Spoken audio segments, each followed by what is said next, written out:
Now, while businesses widely welcomed newly appointed Reserve Bank Governor Lesetja Kganyago, Labour is calling for him to change policy. Well, Gunter Deutsch caught up with the new Reserve Bank Governor-elect a short while ago. Did you know about Jill Marcus's intention to resign before she announced it? Well, she took us into her confidence to say that she is not going to renew her term, and so it didn't take us by surprise when she said it. The manner of her resignation raised a few eyebrows, though.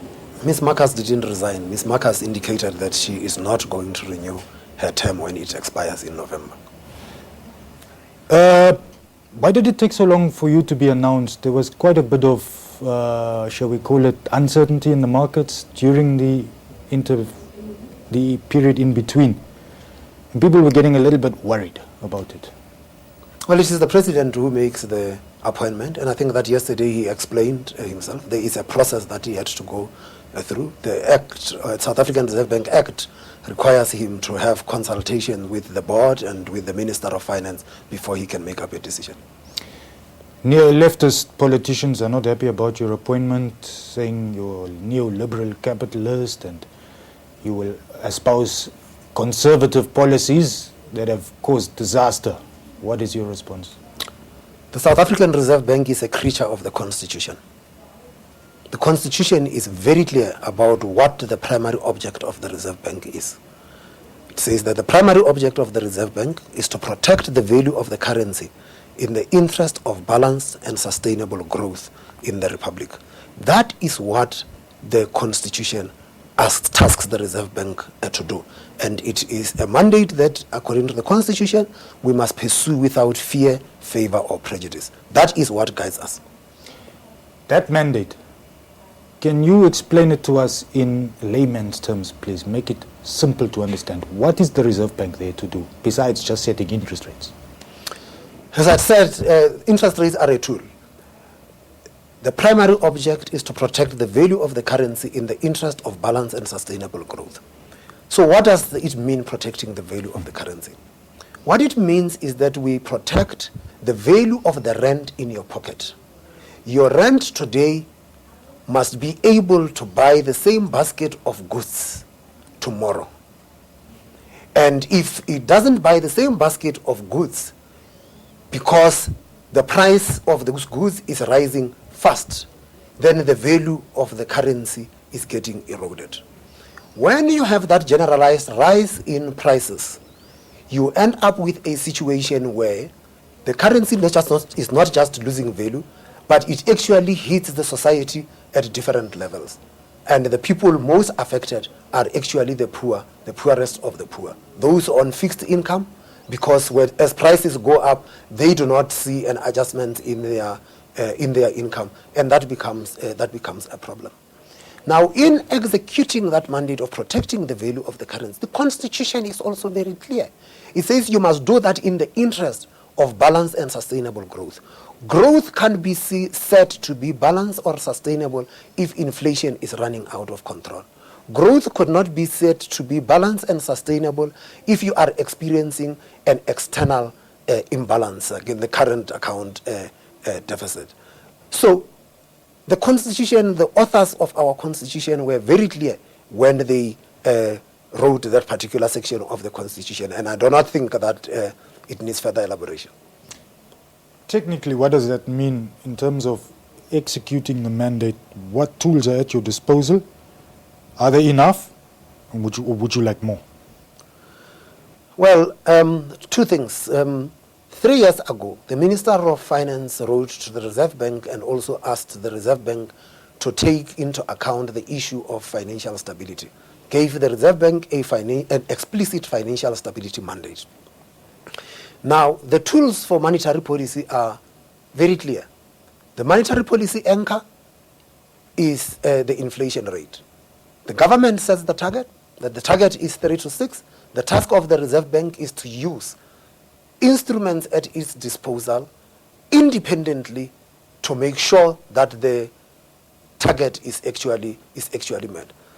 Of course, the most important one being interest rate policy.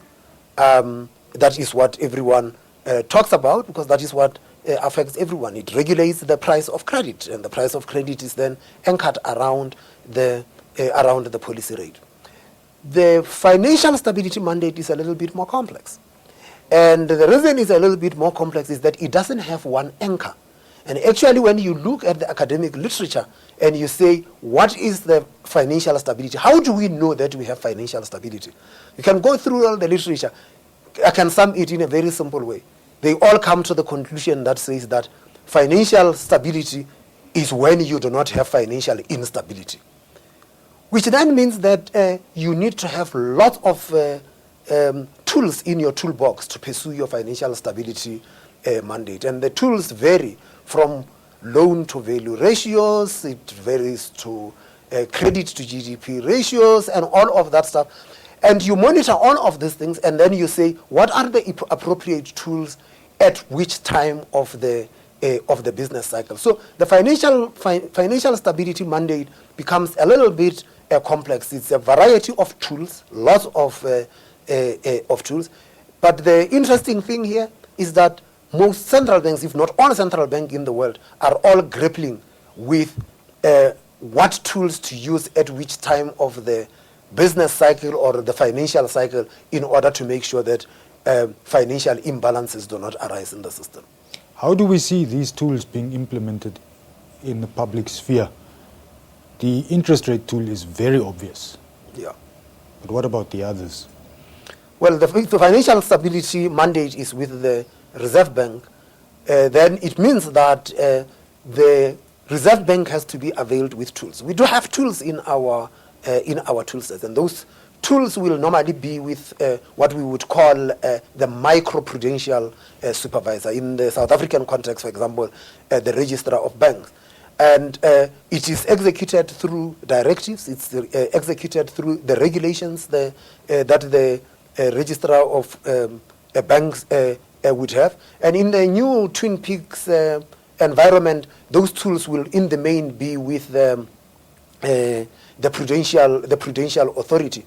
And so the world over, what you then tend to have is that the bank decides that we think that there are risks to financial stability. We would like to utilize the following tools. And in utilizing those tools, some of the tools would be in the control of the micro supervisors, and in which case you would say to them, adjust loan to value ratios, for example, change the affordability tests, for example. So there are all those kinds of tools then that you would have to use, and sometimes you will find that you have to employ a multiplicity of tools at the same time.